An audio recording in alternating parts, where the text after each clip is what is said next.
Before we invented the modern credit market, Mhm. the stock market ran on fundamentals, things like earnings, things like valuations. And then the credit market came along and starting in the 1990s disrupted that whole process. 40 years ago in the 70s, the average company was highly rated, AA or AAA rated from a credit standpoint.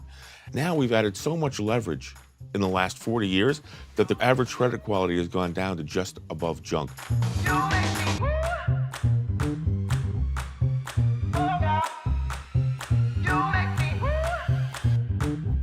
Brian Reynolds here to talk about unfunded pension liabilities, the credit boom, and corporate buybacks. And we're here at this lovely New Hampshire Institute of Politics, which is the perfect setting for our conversation. First, why don't you just get everyone familiar with your background and maybe go through that a little bit? Sure. So in a month, it'll be my 35th anniversary in this business. I started in 1984.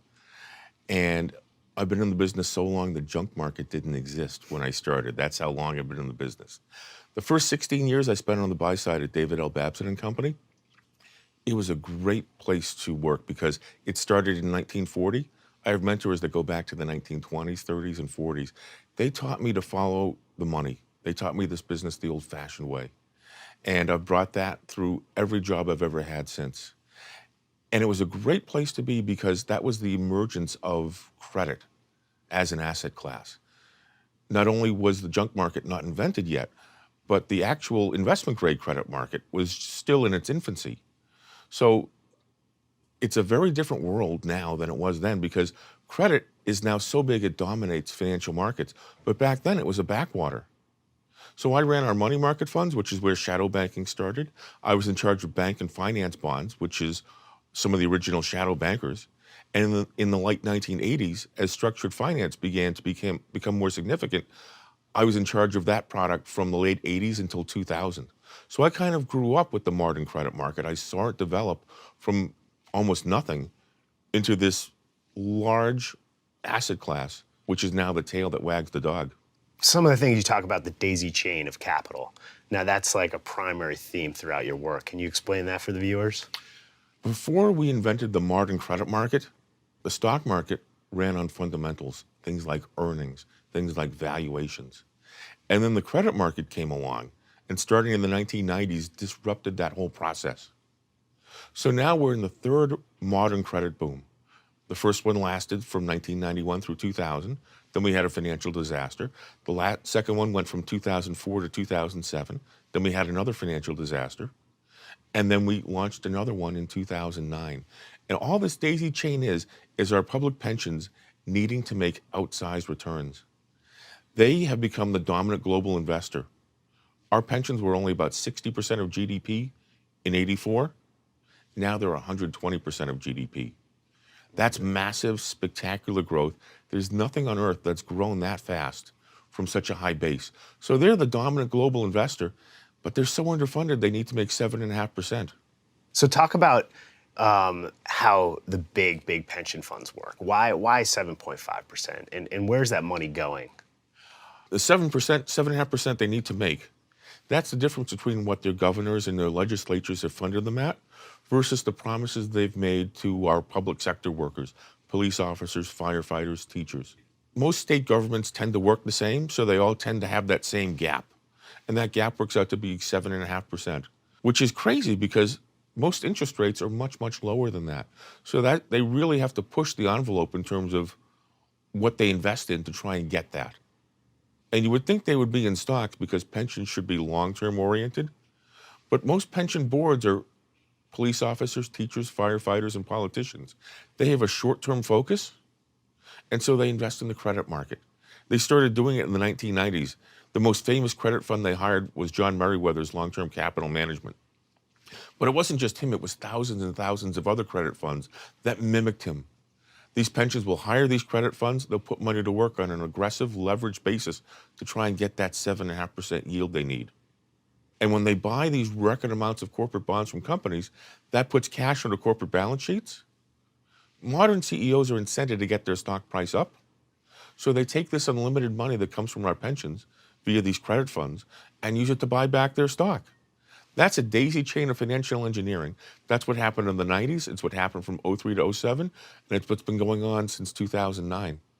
Now, can you put that in a relative context? How much of the buybacks have pushed the market up versus, like, say, ETFs or mutual funds? How come people don't quantify the buybacks in relative terms to that? They concentrate so much energy on Wall Street talking about ETF flows and mutual fund flows. And how does it get overlooked? And what's the number? Because the world has changed in the last 3.5 decades. As I said, the junk market didn't exist when I started in the business, but from the late 1980s on, the junk market began to become a bigger force for this, and that's when we started putting on leverage. So 40 years ago, in the 70s, the average company was highly rated, AA or AAA rated from a credit standpoint. Now we've added so much leverage in the last 40 years that the average credit quality has gone down to just above junk. That's how much we've levered up corporate America. And if you look at a chart of who's been buying stocks over the last few decades, there's been money going to ETFs, but that's come at the expense of mutual funds. Pensions, both state and private pensions, have been large sellers. So investors as a whole have really done nothing these last 3 decades. The buybacks have taken an increasing share to the point where they're almost 100% of the buyers of the last decade. In other words, investors have done nothing on a net basis for 10 years. Yeah, they put money into ETFs at the expense of active products. And the result is this daisy chain of money coming in from taxes to pensions, going into credit, which is then used to artificially push up stock prices.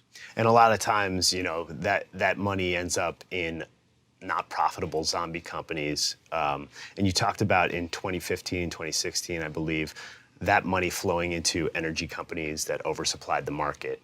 Can you talk about how that kind of related to back in the WorldCom days? This credit money typically zeroes in on a particular industry.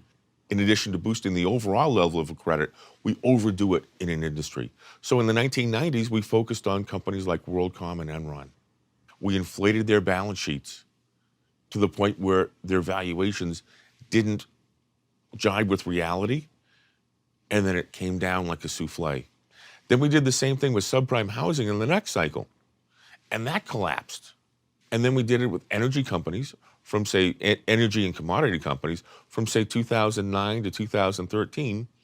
Then those companies collapsed. And now we're starting to do it with commercial real estate. So it's just like we go from one asset class to another within the context of boosting overall leverage.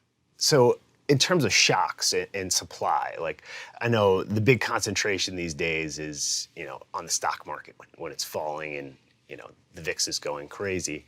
What happens to the credit markets? Because I think very rarely, you turn on the news and you see, stocks are in turmoil, but like no one's talking about how credit markets are functioning. Well, I have 3 themes. My first theme is that we're in this credit boom, this daisy chain of financial engineering. But my second theme is that it gets periodically interrupted by these panics because equity investors just don't believe in this. The stock market's outpaced the economic fundamentals over the last decade. So if you're a fundamentally oriented equity investor, you don't want to buy stocks, you don't want to own them. You want to sell them at the drop of a hat every time there's a worry. We've had 35 pullbacks in the stock market that have been marked by irrational inversions of the VIX curve, where people get so panicked about the downside that they pay up for short-term protection when longer-term protection is cheaper. The most recent of those was in the fourth quarter of 2018. And when these stock market panics happen and the VIX gets inverted, the credit market shuts down. Because these credit funds that are hired by our pensions to put money to work, they're allowed to take a break during a panic to see if the turbulence creates a better buying opportunity. So yields and spreads typically go up during these panics. That happened again in the fourth quarter of last year as demand for credit temporarily stops. But once the equity panic runs its course, as it did at the start of January, then the credit market opens right back up. People make up for lost time and stocks go ripping higher on a new round of buybacks and mergers. We've done that 35 times in the last 10 years. We'll probably keep doing it a number of times per year. These drops feel like the world is ending, and as soon as the panic is over, we go right back up. That frustrates active managers tremendously. Of course. And I think, so my background's in trading, so market structure-wise, I think what's happening is outflows work differently. So back in 2008, you could be 30% of the trading volume and not move the price of a stock. Nowadays, you can be 5% of a trading volume and move a price of stock. So buybacks are constantly pushing us up. And then in the panics, when the corporate pensions pull back and the credit market sees up, it's like a go trail going out. But what's interesting, I think what you're saying is pensions actually are always constantly there. I think you said in one of your notes, University of California Endowment lowered their cash weighting. Can you talk about that and CalPERS and how they're getting even more aggressive on the engine front? Well, that example of lowering their cash weighting, it's not just that particular pension. It's a slew of pensions that are doing that because they all typically need to make about 7.5%. If you got cash that yields 2%, that's a drag on that. So what we've seen over the last 10 years, especially the last 5, is more and more pensions reducing their low yielding cash in favor of more aggressive credit investments. That helps increase the intensity of this credit boom, and it exacerbates these up and down panics because it removes shares from the stock market, which means that the money that remains can move shares with less effort, as you mentioned. That makes a lot of That sense. makes the downside more rapid, and it makes the upside more rapid as well. And that further drives people nuts. And now another thing is the Detroit bankruptcy. How much has that influenced the next exuberance in investing in these needed-based investments? So the Detroit bankruptcy has actually radically changed the tenor of this credit boom. In the prior cycles, the 1990s with WorldCom and Enron, the next cycle was subprime, we did it purely with leverage. But now we're doing it with increased taxes. Because until Detroit went bankrupt, nobody really cared about pensions because most state constitutions guarantee pensions. Once you give a pension to a police officer, firefighter, teacher, you can't cut it, you can't eliminate it. You just have to keep providing for that pension. But then Detroit went bankrupt and they filed in U.S. bankruptcy court. And the judge says, yes, I know the Michigan Constitution protects your pension, but you filed in U.S. bankruptcy court, and U.S. law trumps state law, so the pensioners ended up taking a hit on the unfunded liabilities. And since most pensions are only about 2/3 funded, that sent shockwaves through the public labor union movement. And since then, they've gone to every major state, and every major state since then has either raised or is thinking of raising taxes to try and narrow this funding gap in our pension system. And the result is overwhelming. Every month I track pension votes going into credit from these new tax flows. The chart I do goes up and to the right. It's now growing faster than the average annual value of the federal tax cut that was passed in 2017. In other words, we did $1 trillion tax cut over 10 years. That's $100 billion a year. State and local taxes, just for pensions, are now growing at more than $115 billion a year. So fiscal policy is actually negative now. That's one more reason why the economy is cooling. But this money goes into levered credit. And it comes back to the stock market with 5 times the buybacks, because that's the leverage they start to employ. And so if you're a fundamentally based investor, you're looking at a historically slow economy relative to prior decades and prior economic cycles. Yet we're putting more money to work than ever in credit and doing it on a leverage basis. So you get one of the greatest stock market bull markets in history. That everyone hates. That everyone hates because it's way outpaced the economic fundamentals because of these new inflows of money at the state and local level. And can you give me like a recap of California? I know you talk about like Kentucky, I believe. Any of those specific? It would be easier to list the pensions that are in good shape and are not raising taxes. I think Delaware is in good shape, but they're kind of small relative to the other states. It started in California. Whether it's fashion or finance, trends start in California. So the California legislature passed a bill giving CalPERS an extra $5 billion a year over and above what they'd been doing. Then they passed another law giving CalSTRS another $5 billion a year over and above what they've been doing. And you can go down a list of all the major states: Texas, Colorado, Michigan, New York, Pennsylvania, New Jersey, Massachusetts. They've all taken steps to raise taxes and bring more money into the pensions, which doesn't do anything for the economy. It's actually a net negative for the economy, but it helps boost our financial markets. And that's why this is the most intense credit boom in our nation's history. And the short interest remains because all the economic fundamentals look horrible on the surface. The short interest remains high, which causes those extra short squeezes higher, People correct? hate stocks. Yeah, they hate them. Short selling, which is a bet that stocks are going to go down, is higher now than it was during the 2008 financial crisis. It's near a record. So active hedge fund managers have been betting against this bull market in near record amounts. That's another reason for active management underperformance on the hedge fund side. They're betting stocks are going to go down, and we're in one of the greatest bull markets in history. Why is it that hedge funds ignore that? You know, they want to talk next quarter's earnings, but when you're talking giant liquidity, they seem to ignore it. And why are you one of the lone wolf voices on the street that analyzes pensions, whereas everyone else is stuck in the weeds? Is it? I managed pension money for 16 years. So I was there at the beginning of this process. I helped do some of these practices that we're doing now. So I bought one of the first auto loan deals in the 1980s, one of the first credit card deals, one of the first manufactured housing deals in the 1980s, which of course turned into subprime in the next cycle. So sorry. Yeah. At the time we were doing them, we thought they were great, they were good. But Wall Street always takes a good idea and runs with it and pushes it until it becomes overdone and a negative for the financial system. So there's not a lot of strategists on Wall Street that have actually done structured finance the way I have. My mentors let me run in credit, but they also gave me experience in equities. So I can speak both languages. It's like I can be a general contractor and explain to the plumbers what the electricians are doing. Mm-hmm. Whereas most people who come into this business on the equity side, they're taught equities and they're taught classical equities.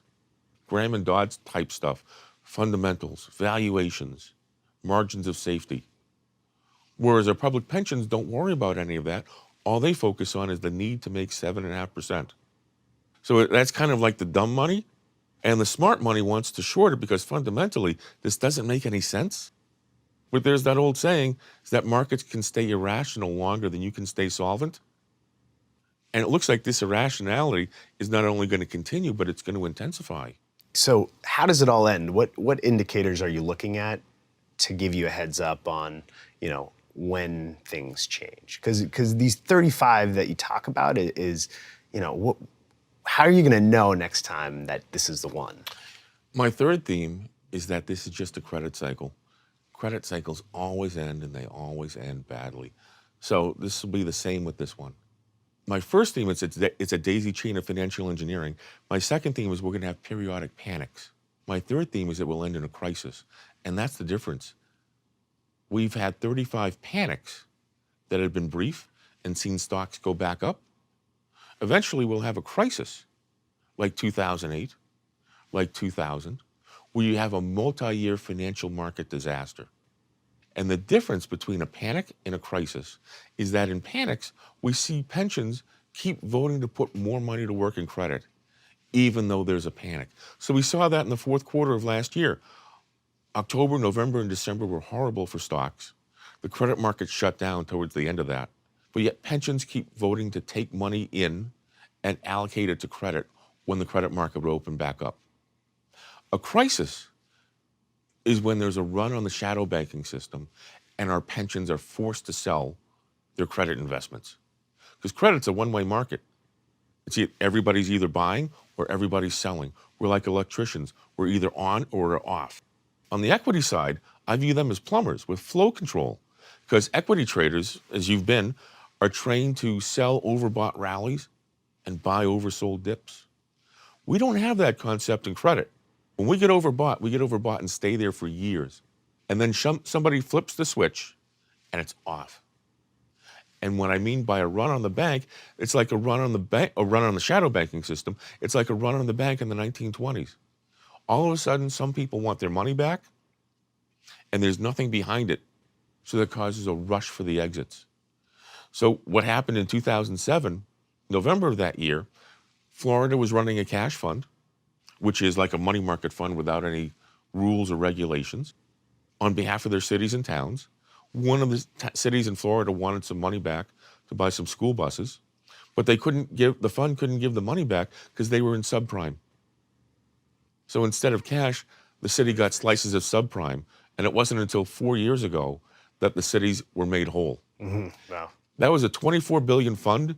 It had a $15 billion outflow in a few weeks. Wow. The New York Times detailed it perfectly in a story on November 30th of 2007.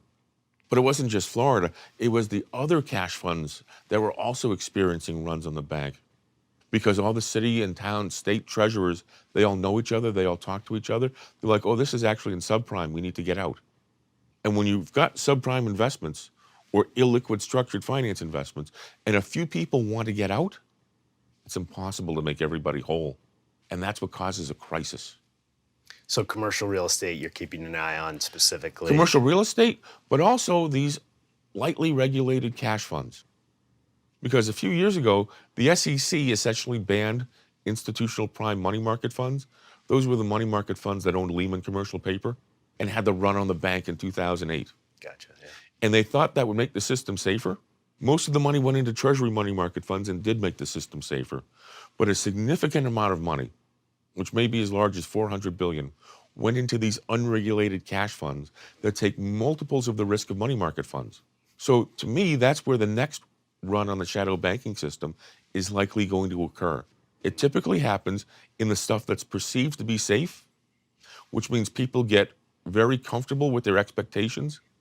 And then when they realize they need their money and they can't get it all, that causes a run for the exits. So that's the difference between panic, when stocks go right back up, and a crisis, when you have a financial calamity and a multi-year bear market in equities. When I see the next run on the shadow banking system, I don't expect it for a number of years, but when I see it, that'll be the sign that this cycle is over and that a disaster lies on the horizon. So since you think this bull market has legs to run, and I think it's 3 or so years you think we still are in this bull market, do you think it gets turned into euphoria, or has the system been financialized where it's not really following its way into the retail pockets per se? Well, right now it's the opposite of euphoria. Mm-hmm. Yeah, People hate stocks. Yeah. To the extent that anyone's putting money to work in stocks, it's in ETFs, but at the expense of mutual funds. So that's just kind of like that's a wash.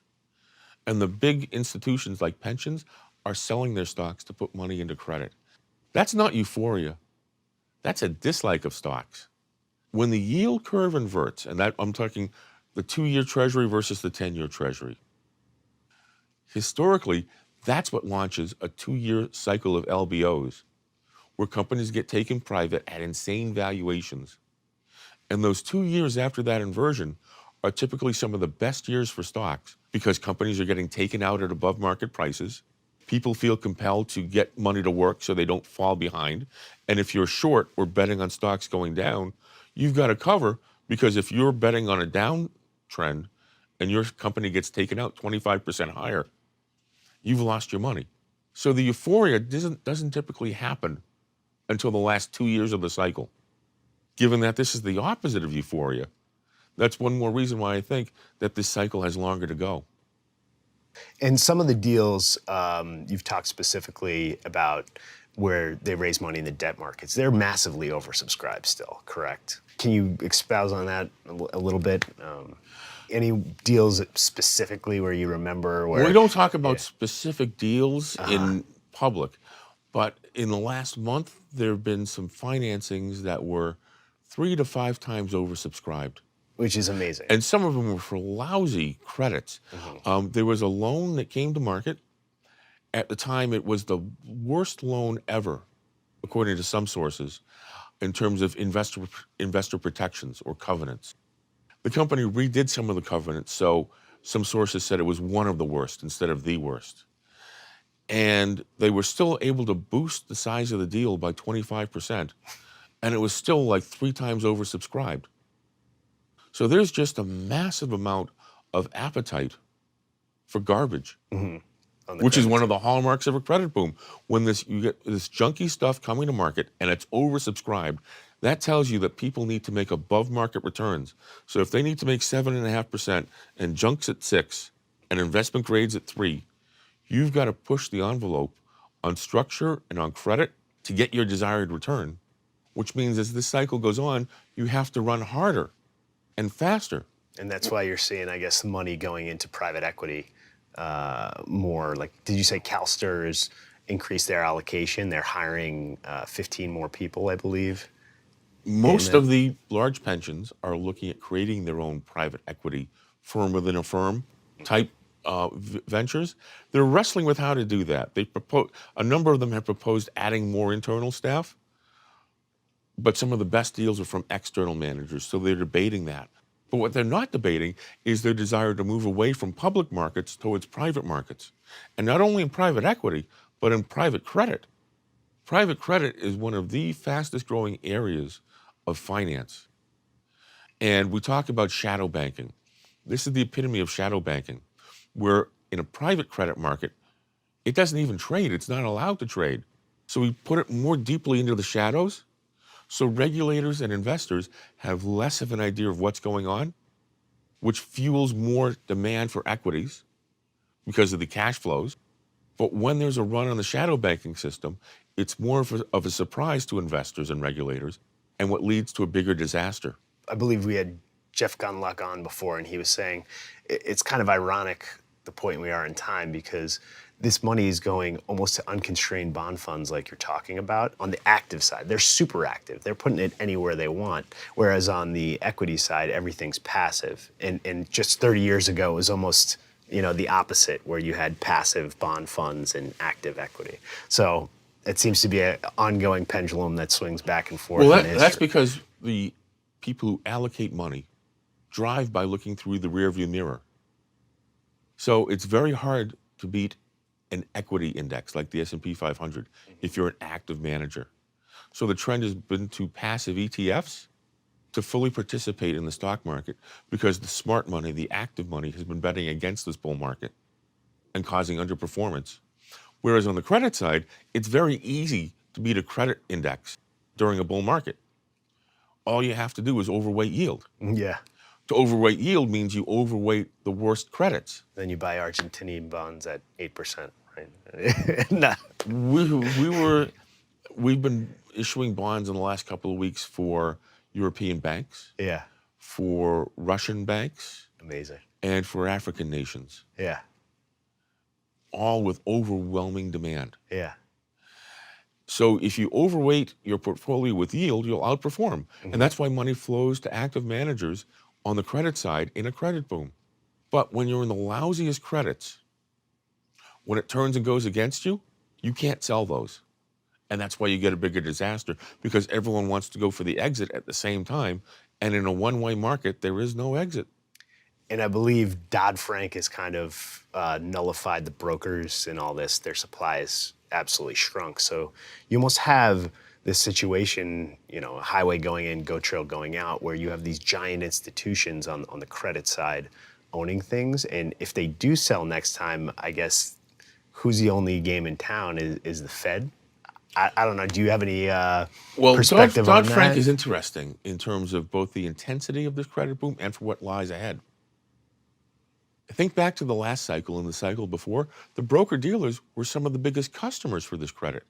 Remember, the Bear Stearns funds were 50 times margined, but so was Bear Stearns. Yeah. And Merrill Lynch and Morgan, they were all 50 times margined. Now they own none of this stuff. They're clean as a whistle, but yet it's the most intense credit boom in history. The credit market's grown by over 85% since this credit cycle started. Nominal GDP is only up about 38%. Amazing. So we've massively levered up this economy, but without the broker-dealers participating. That tells you the other participants, the pensions, the insurance companies, are pressing the accelerator even harder this cycle than they were the last time around, which is why this credit boom is so intense. And the brokers never helped anybody out in a crisis, all right? If you wanted a bid, there were no bids because they already owned the credit. The one thing that might make the next disaster less worse at the bottom is if Congress relents and lets broker-dealers take on that risk. Interesting. Yeah, yeah. I doubt it. I think there'll be a bailout faster than they can change that law. But that might be one relief valve. But it won't come into play early in a crisis. It would only come into play towards the end of a crisis. Gotcha. It might signal the bottom as opposed to signaling a crisis. Interesting. Now, do you see any social ramifications of this all? Like, what happens to the millennials? What happens to the baby boomers in a pension crisis? Like, will there be a social divide? Is it going to be a political answer? I find it ironic. We're here at the New Hampshire Institute of Politics. Yeah, yeah. And this is where all the presidential candidates come through when they visit New Hampshire for the first primary in the nation. And it's led to a tremendous divide. Because if you look at who's been the winners since we started financial engineering in the 1990s, it hasn't been the average working class person. In real terms, real personal income has done nothing for 30 years. It's been gravitating towards the 1%. And that's because of this financial engineering, which creates a boom and a bust cycle for WorldCom and Enron, a boom and a bust cycle for subprime, then a boom and a bust cycle for commodities, and now a boom and a bust cycle for commercial real estate, which leaves the average person no better off than when they started. So no wonder why everybody's angry. And so from a political standpoint, you're going to get more of a division, I think. From a financial market standpoint, the politics don't matter. Because what really matters is the large investors, our pensions, needing to make 7.5%. And that trumps any political ideology. Until they have to cut potential It doesn't matter. We started doing this under George Bush the first. Then we did it under Bill Clinton. Then we did it under Bush the second. Then we did it under Obama, and now we're doing it under Trump. That's a pretty wide spectrum of presidents, which means it doesn't matter. Yeah, yeah. The engine just keeps going. As long as the yield curve is positively sloped, and our pensions need to make 7.5%, this is going to go on no matter who's in office, and has for 30 years. Yeah. So that last part where the yield curve does invert, I guess that's a race for if you're someone who wants capital, right? You probably want to just run to the capital markets and raise money. You're just taking it in because right now, we're seeing a little inversion on the 3-month to 10-year. Is that the next big kick? Will supply just go in overdrive at that point? Because supply's always there. Yeah. Companies always want to borrow because they don't know when it's going to end. So throughout this bull market, throughout this credit boom, throughout the last one and the one before, companies have always rushed to market. They're always in a hurry to borrow. Either the Fed's raising rates and they want to borrow money before their cost of capital goes up, or the Fed's cutting rates and they want to get capital before the economy cools off. The variable is demand. Yeah. And in a credit boom, the demand is always there, except during these brief panics when it shuts down, until there's a crisis, a run on the shadow banking system, and then there's no capital that's available. Right now, we're seeing demand increase. That's leading to a more intense credit boom. When the yield curve inverts, that leads to a more intense financial engineering environment, because that leads to a 2-year LBO wave. When did leverage buyout kind of morph into private equity? Like it seems like we conflated those two things over the past. Well, technically, LBOs are private equity because there's no publicly traded stock. So to me, they rebranded themselves. It's a polite name for LBOs. Yeah. Just like high yield bonds is a polite name for junk bonds. It's the same thing with just a nicer phrase to use it. Yeah. That's why private credit sounds much nicer than junk bonds or highly leveraged loans. Yeah. You say private credit, it's like, oh, okay, it's like a little club. Yeah. In reality, it's just leveraged junk loans. Yeah, yeah. And junk bonds. There's more of a demand for it because our pensions have this demand for it. When the pensions have a run on their system and their cities and towns want some of their money back, that's when it's a crisis. Which demographically, it looks like baby boomers are retiring over the next 10 years or so. I guess we'll find out at that point. It's a real generational issue, but the that might actually help solve the crisis. Because if you've got enough people with enough demand, in other words, if you have the big California pensions and the Illinois pensions and the New York, New Jersey, Pennsylvania pensions going to Congress in a disaster, representing millions of blue-collar voters, I think Congress will give them a bailout faster than they gave one to the banks. Yeah. And if we do that and make our pensions go to defined contribution instead of defined benefit, then we can stop this crazy boom-bust investing, and in the next cycle, start to invest for real sustainable economic growth for the first time in 40 years. Yeah. Then you won't have unprofitable companies. If we, well, not only unprofitable, but leveraged. Yeah. Because it's the leverage that really causes the boom and bust. And if we can arrange to eliminate that leverage, eliminate these credit funds that need to reach for yield, then the millennials will be in good shape because they'll be functioning in a non-leveraged growing economy. Yeah. And there you have it. Brian Reynolds, thank you so much for coming on Real Thank you for Vision. having me. It's been awesome, and hopefully you'll come back I'd love soon. to.